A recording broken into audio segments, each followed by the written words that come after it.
If I would have switched you and Larry Bird, and you played for Indiana State and Larry played for Michigan State, who would have won that national title?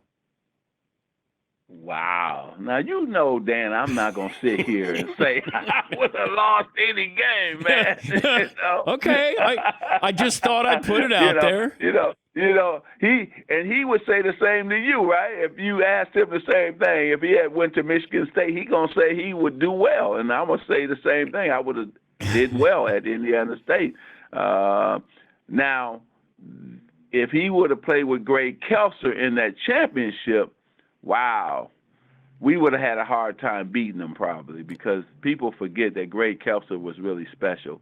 Did you understand like what you and Larry were bringing together in that national title game, and then later took it to the NBA?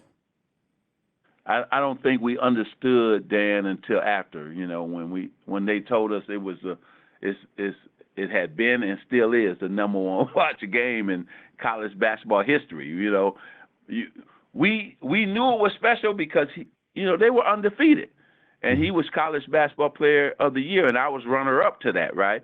I think it was the first time, Dan, that two guys, the two best players, met for the national championship. But when did you realize you two were alike? Oh, I mean, listen, I knew that in college.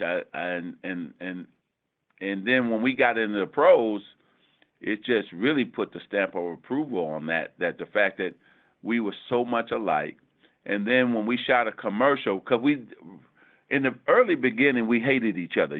We had to, because he ended up on the Celtics, I ended up on the Lakers. And so you knew that there was going to be, hatred there, because the Celtics had beat the Lakers, I think 7 straight times, I believe. And so, and then we met, and then they beat us in '84. So I had to hate him. I had to hate the Celtics.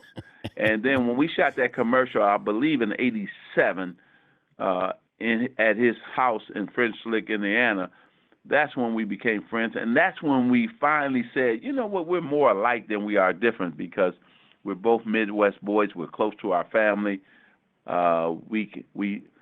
We also changed the game of basketball together, whether that was in college or the NBA. And then we always were about making our teammates better, right? We rather pass than shoot a lot of times. And so two big guys that could handle the basketball, that would do anything to win.